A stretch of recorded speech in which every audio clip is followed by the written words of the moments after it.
Boa noite. É um prazer ter você aqui mais uma vez. Espero que esteja tudo pronto para ouvir sua dose de histórias paranormais, de experiências inexplicáveis e de eventos além do natural que preparamos para você hoje. Lembre-se que essas histórias são feitas para ser ouvidas à noite. Então é hora de apagar a luz, pegar seu fone de ouvido e já deixar preparado o seu café, porque você está prestes a escutar sussurros noturnos.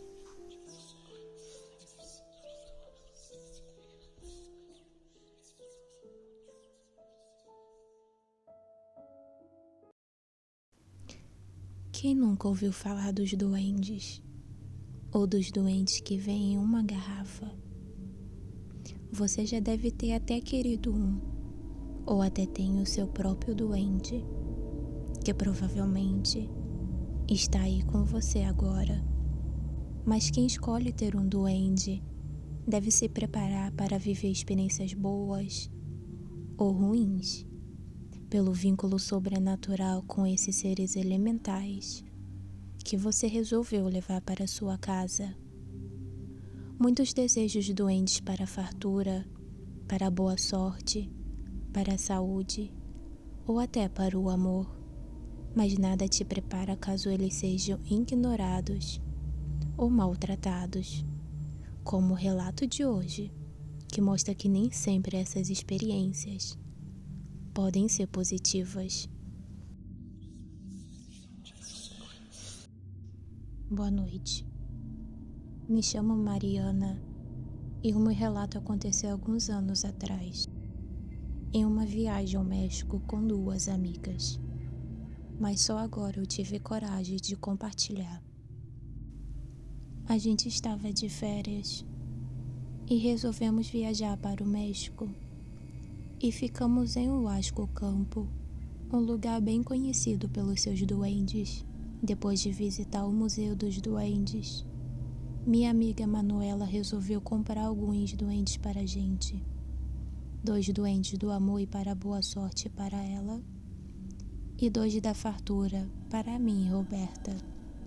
Quando chegamos no museu, eu não senti vontade de ter um desses na minha casa e não tinha planejado de comprar algum.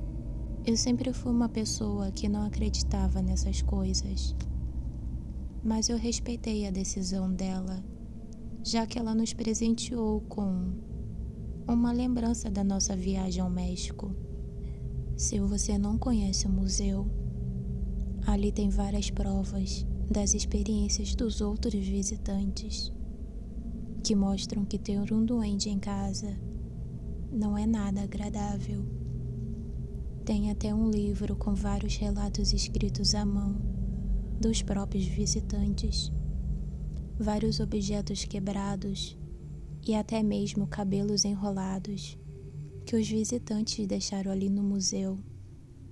Uma das consequências de quando os duendes estavam em suas casas.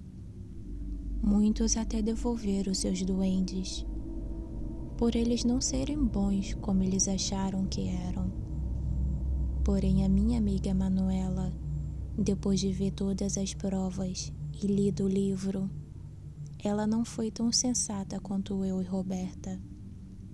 Depois que compramos os nossos duendes, ela passava o tempo todo questionando a sua compra e tirando sarro daquelas figuras que vinham em suas caixas de madeira, que lhe pareciam horríveis, que suas caras eram estranhas, que seus cabelos estavam ridículos. E repetia isso sem parar. E Roberta, que gostava dessas coisas, ficava lembrando a ela que aqueles seres podiam vê-la. Sei que até aqui tudo parece meio estranho, porque como algumas figuras, provavelmente de plástico, poderão te ouvir, mas o que aconteceu depois não tem explicação. Quando recebemos os nossos duendes, fomos avisadas que tínhamos que realizar um ritual. e que precisava ser seguido sem erro, pois com isso os nossos duendes levariam boa sorte, harmonia ao nosso lar, além da função que cada um tinha. Primeiro, tínhamos que escolher um nome. Segundo, apresentá-lo para o seu novo lar, cada cômodo da casa, até a parte do jardim se tivesse. Terceiro, deveríamos oferecer algumas oferendas a eles, como moedas, frutas, mel, leite, folhas de louro, milho, doces, ervas, vinho, água ou flores. Quarto, deveríamos deixá-los em um local da casa e criar um ambiente que ele se sentisse confortável, com os 4 elementos da natureza. Mas como estávamos de viagem e alugamos uma casa, quando cheguei eu lembrei às meninas que deveríamos fazer o ritual que nos informaram lá no museu, porque eu não queria que os duendes fizessem alguma travessura com a gente. Eu achava uma ideia sem lógica, fazer um ritual para um duende, mas eu não queria arriscar, pois nunca se sabe se isso existe ou não. E depois de ver várias provas e relatos lá no museu, não queria ser a próxima. Então escolhi chamá-lo meu de Cal e expliquei a ele que ali não era a nossa casa. E a Roberta fez o mesmo e deu o nome do duende dela de Zolt. Mas a Manuela não. Até falamos com ela que deveria dar um nome para os duendes dela, nem que fosse um bem simples. Mas ela falou que eles não precisavam de nomes, que eram somente um boneco, como qualquer outro. Era só uma decoração. Então ela deixou eles na sala, em uma mesa que tinha, em suas caixas, com as tampas fechadas. Aquela noite fomos dormir, sem nenhum problema. Mas pela manhã, os gritos da Manuela acordaram a minha e a Roberta. Manuela acordou completamente assustada, já que seu cabelo estava terrivelmente embolado. Seu cabelo era liso e longo, mas agora parecia que tinha um ninho de pássaro em sua cabeça. A gente logo falou que isso era coisa dos duendes, já que ela não cuidou deles como fomos avisadas no museu, e nem deu um nome ou apresentou a casa.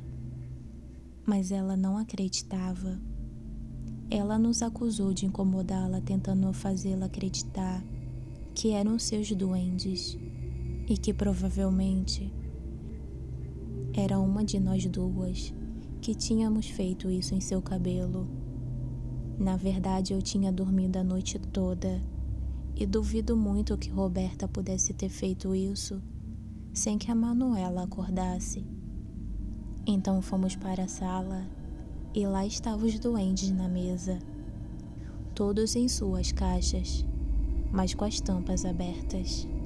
Mas eu me lembro muito bem que a Manuela deixou os duendes dela na mesa, com as tampas fechadas.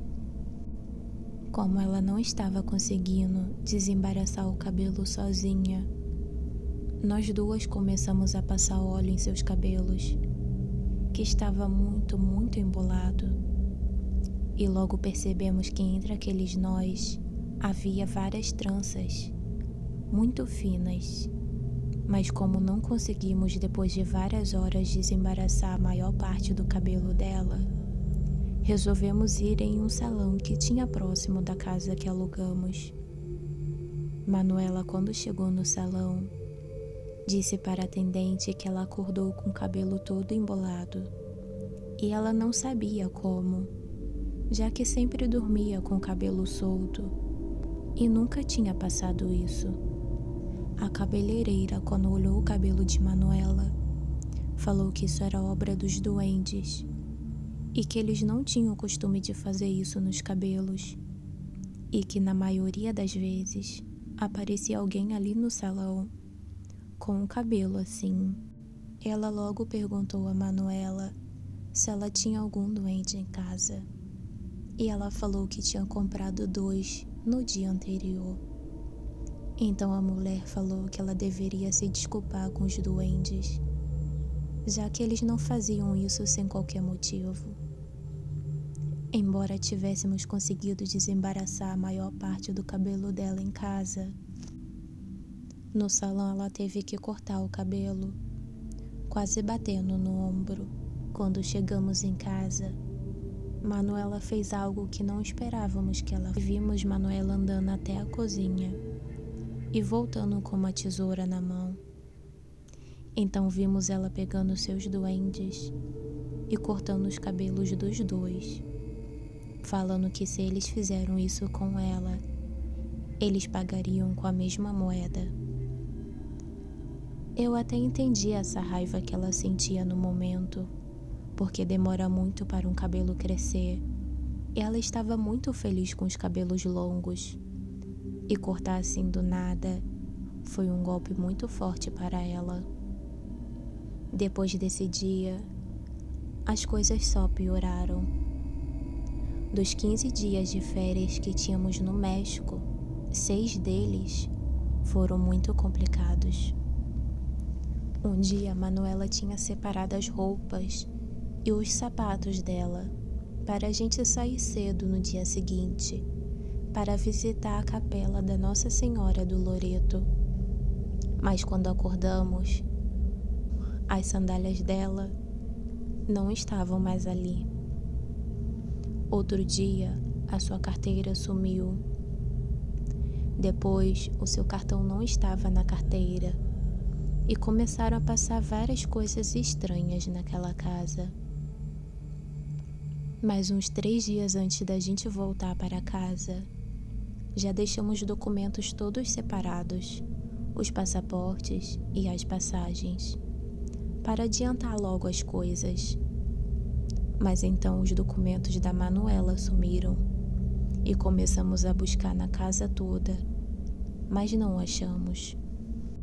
Já ficamos preocupadas, porque ela não poderia viajar sem os documentos. E logo falamos para ela pedir desculpas aos duendes e que as coisas voltariam ao normal. E de fato foi assim. Na manhã seguinte, quando acordamos, os documentos estavam todos em cima da mesa.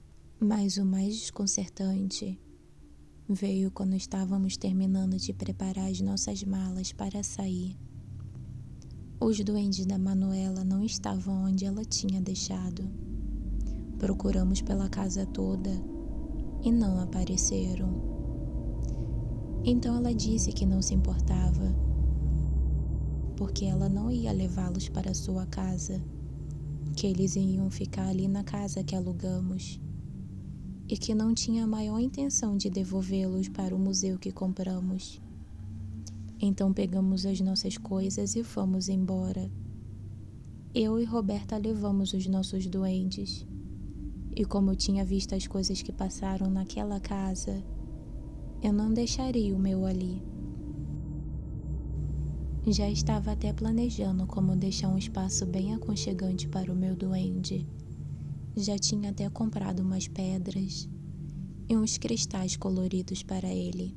Assim que cheguei, apresentei a minha casa para o meu duende e comprei algumas outras decorações, como a vendedora do museu tinha falado, para criar um ambiente com os 4 elementos. Coloquei umas pedras, uma planta, uma vela, umas moedas e uma pena, e um copo de água. Mas dias depois, Manuela enviou uma mensagem preocupada, dizendo que ao abrir a sua mala, ela percebeu que aquelas 2 figuras estavam ali dentro. Ninguém sabe como isso aconteceu e como eles foram parar ali, já que vimos ela fechando a mala e os doentes não estavam ali dentro. E agora não era mais possível deixar eles no museu, já que não estávamos mais no México.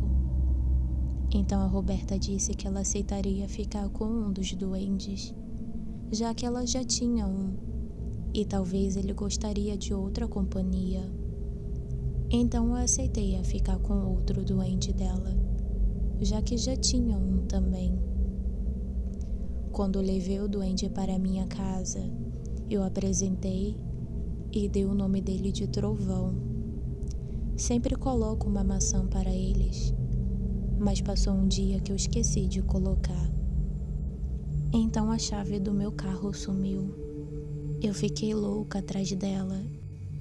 Eu não poderia acreditar que a minha chave tinha sumido assim, porque eu sempre deixava ela na entrada de casa. Então resolvi limpar a casa toda e olhar as minhas bolsas, porque achei que talvez eu tinha esquecido ela em algum lugar, ou ela caiu por algum espaço da casa, mas eu não achei. Então lembrei dos meus duendes e coloquei umas balas que tinha encontrado em uma das minhas bolsas. E assim que acordei no dia seguinte, achei as chaves na entrada de casa, sendo que eu já tinha olhado ali. Manuela aprendeu a respeitar essas coisas, que não sabe não entende, porque mesmo que não acreditamos nisso, em um momento menos esperado, uma dessas coisas pode resultar ser real.